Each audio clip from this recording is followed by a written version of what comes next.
Era il 1985, quando un certo Rick Veitch iniziò a pubblicare il suo The One, un fumetto tra i primi esempi di decostruzione del supereroe, anticipando in pompa magna il Watchmen di Alan Moore, quello che poi nell'anno seguente sarebbe diventato il comic di riferimento che porterà definitivamente ad una nuova concezione del supereroe classico, arrivato sin qui sul finire della Bronze Age più o meno intonso.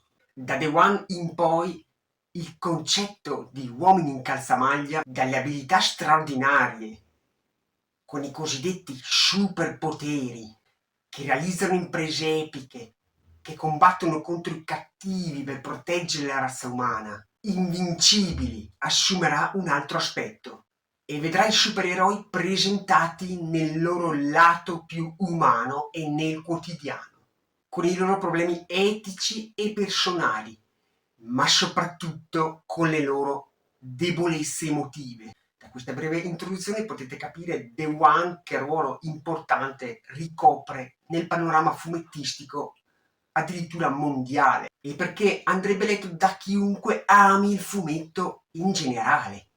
Ma ci si dovrebbe arrivare per gradi alla sua lettura, vista anche la complessità dei temi trattati. È necessario contestualizzare inoltre The One nel suo periodo storico in cui Rick Veitch ha iniziato a scriverlo, proprio per comprenderne appieno il pensiero dell'autore. Sono gli ultimi anni della Guerra Fredda, quel periodo di tensioni tra Stati Uniti e Unione Sovietica, caratterizzato non tanto da combattimenti bellici, bensì da una lotta ideologica e geopolitica per la supremazia globale delle due superpotenze. Erano gli anni della corsa alla superiorità strategica e agli armamenti, in particolare allo sviluppo di un arsenale nucleare.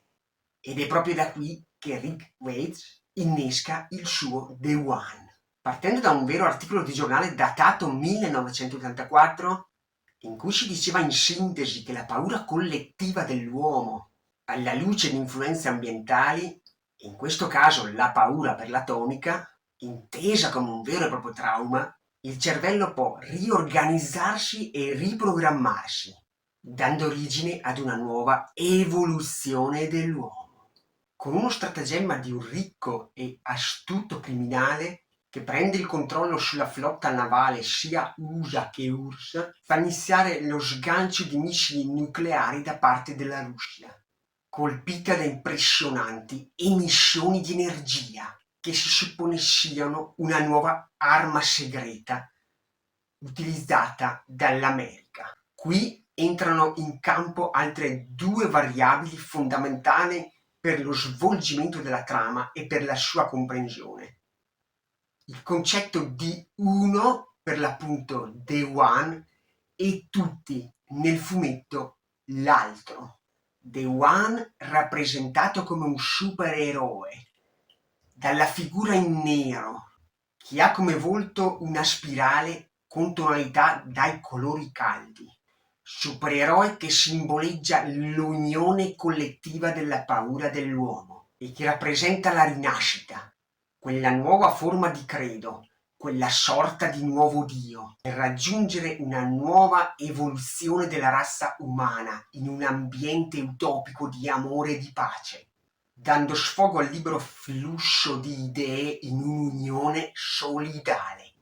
In breve, i pensieri di tutti che si uniscono in un unico pensiero comune. Da notare in questo caso come anche i colori delle tavole rivestono un ruolo molto importante per mettere in risalto l'idea di socialismo utopico, racchiusa nella figura dell'uno. In contrapposizione dell'uno vi è l'altro, inteso come rappresentazione egoistica ed egocentrica dell'uomo, che porta al desiderio di supremazia, di prevaricazione, ad una forma di anarchia egoistica, raffigurata nel fumetto come un ammasso di corpi viventi a mo' di montagnola, disposti a tirar fuori il lato più marcio e scorretto tutto, pur di raggiungere il punto più in alto, a simboleggiare la supremazia su tutti, realizzando finalmente le proprie ambizioni di potere. Erano anche gli anni del boom economico, sia americano che russo, seppur quest'ultimo in misura minore. Boom economico che porta inevitabilmente al fenomeno del consumismo e degli eccessi.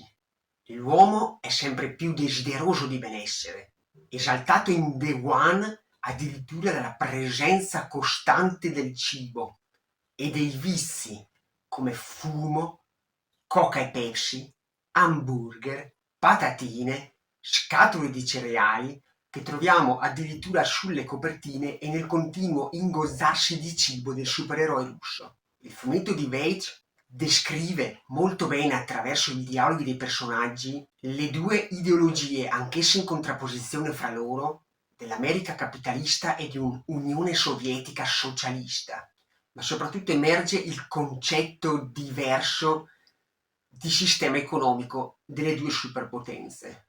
Siamo nel periodo del primo mandato presidenziale di Reagan e del governo in Russia di Gorbaciov, riconoscibili secondo me anche in The One, ma ovviamente sotto altri nomi.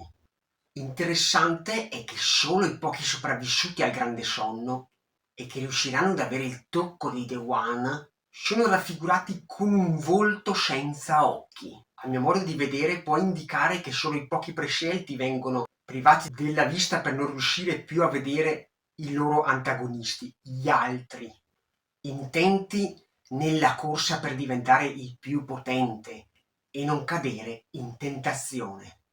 Dopo il tocco, finalmente abbandoneranno il loro lato egoistico, cattivo, malvagio. Ascolteranno la loro natura, le loro vere emozioni più profonde, sino ad ora rimaste silenti, per lasciare spazio all'unione di pensiero che convoglierà nella luce ipnotica e univoca di The One. Ma veniamo al concetto iniziale del decostruzionismo, rappresentato dai supereroi, o meglio superuomini, nati in laboratorio, usati come armi da guerra, strumenti da poter manipolare per i propri interessi, annullandoli come persone, alterandoli perfino nei propri ricordi, portandoli ad una vera e propria crisi di identità. Superuomini artificiali perché nati in provetta, ma forse più umani degli stessi umani, dotati di sentimenti, di impulsi e desideri sessuali, che in più occasioni verranno evidenziati nel fumetto.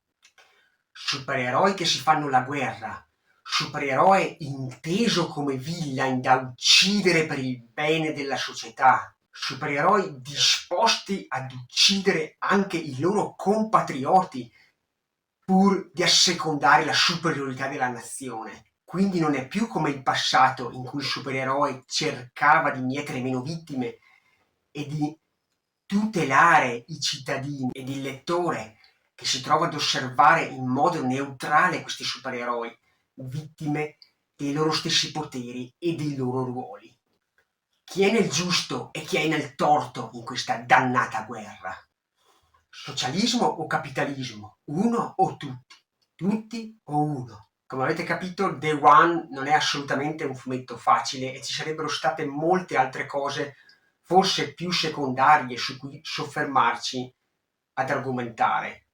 Ma non lo faccio perché poi risulterebbe il tutto forse fin troppo pesante. In conclusione, una lettura ancora dannatamente attuale e intramontabile. È vero che è una lettura abbastanza verbosa, tipico poi di quegli anni, ma a me non ha mai annoiato, non ha mai dato fastidio e mi ha sempre lasciato quella curiosità di proseguire e di vedere come finiva la vicenda. Va da sé che è una lettura piuttosto impegnativa, certamente non può essere fatta in bagno e non può essere fatta nemmeno con la presenza di elementi di disturbo che possono far perdere qualche filo del discorso e non intravedere tutte quelle sfaccettature che questo tipo di lettura è in grado di offrire. E soprattutto voi possiate dare una vostra personale interpretazione all'opera. Non sono assolutamente soldi buttati, è una lettura che sono sicuro vi appagherà, ma dovete arrivarci per gradi. Sarete voi a capire quando sarà il momento per poterla leggere in base al vostro percorso da lettori. Poi per carità potreste anche non leggerla mai, se è una lettura non di vostro interesse. C'è ben poco da fare ed allora qui non posso discutere.